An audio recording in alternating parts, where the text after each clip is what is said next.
Psalm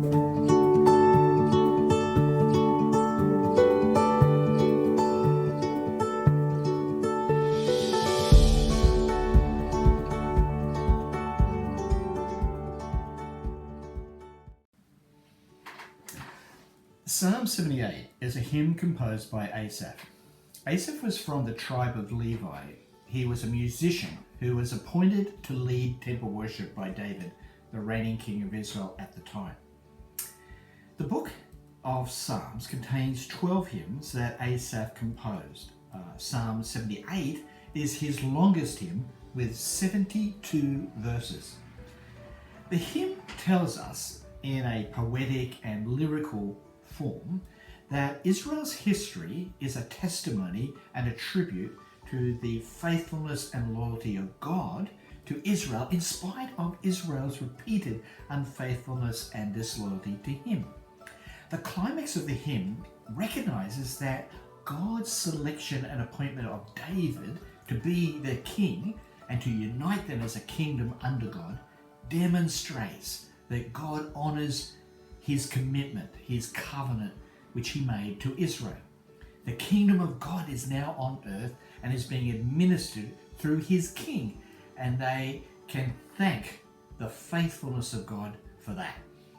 Because Israel's history is a history of Israel's shameful conduct responded to by God with honorable actions.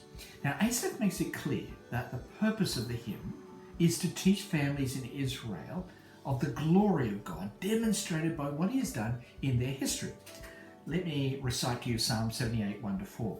My people, listen to my instructions. Open your ears to what I am saying, for I will speak to you in a parable. I will teach you hidden lessons from our past, stories we have heard and known, stories of our ancestors handed down to us. We will not hide these truths from our children. We will tell the next generation the deeds of the Lord, the glorious deeds of the Lord, about his power and mighty wonders. So, what are some of the applications of this psalm for parenting children and youth? Firstly, use hymns to teach them about the glory of God. When I use the word hymn, I'm not referring to old songs written by dead men and women, sung long ago or still in traditional churches.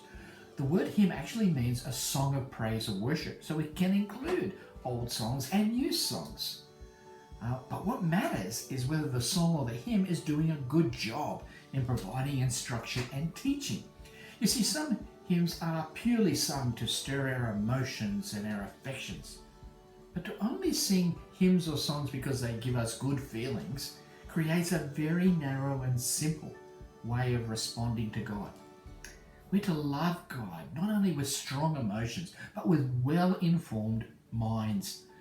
It's really important to learn and to teach songs that present us with deep and lasting truths and wisdom, information and instruction. We need to give children and youth compelling reasons why they should believe that God is great. And what is it about God that is so great that we have to learn about him and sing about it? Elizabeth Elliot, a missionary and author, said this about hymns, and I quote, "One of the things that I think is so important and often neglected nowadays is the learning of hymns, because it's an easy way to learn theology." She goes on to say, "My father was not a theologian, but he was a devout Christian, a writer and an editor of a Christian magazine." And she says, "But we sang a hymn every single morning after breakfast. Because of that, we children learned hymns by heart without any effort whatsoever." Our granddaughter, who at the age of 4 or 5 could sing hymns, could sing word for word the song "It Is Well." She may not have understood all that she was singing about, but she understood the core truth of that song and why it was praising God. It was telling her when things are difficult and bad, trust in God as your helper. You know, there's so much we can teach our children about the wisdom and the works of God through singing songs and hymns. Now, if you're not a good singer, then I would suggest Download from Spotify or stream a good singer and sing along. Use the technology to bring spiritual songs into your home and into the hearts and minds of children. Second application, all instruction and teaching about God should be for the purpose of showing His greatness and glory.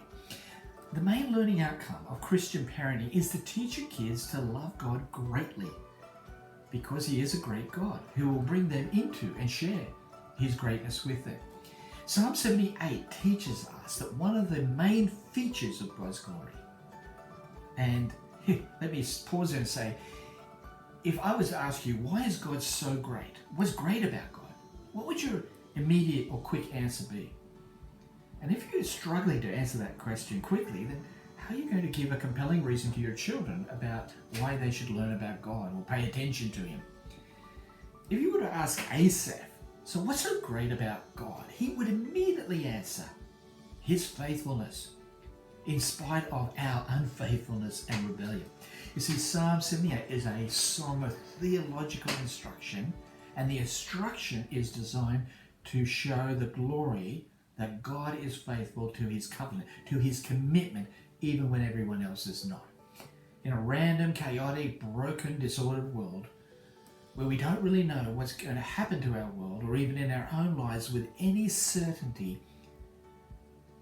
we can know God will do what He has promised to do. When we look backwards into the past, we see what He has done according to what He promised, and so we can look forwards to the future and believe and trust that He will complete what He has started and what He has promised to do. Now, if I were an atheist or an agnostic, I couldn't teach my children that in song. I wouldn't sing about it. I would have no certainty about where this suffering or this disordered world is leading us to. I wouldn't have any ability to say that the future is going to be bigger and brighter. But thankfully, I'm not an atheist or agnostic, and I trust you are not either. And so we can teach our children and youth to be excited and full of hope if they will turn to God and trust in Him. They can know that the history of God is a reason to celebrate and know that ultimately good will prevail, that He will fulfill all good things for those who love Him and are called according to His purpose, and that nothing that comes into the future, neither our fears about yesterday or today or our worries about tomorrow, none of these things can separate us from the love of God and His faithfulness. So, in the words of Asaph, do not hide these truths from your children. Tell the next generation about the glorious deeds of the Lord and about His power and His mighty works. Teach them about the glory of God.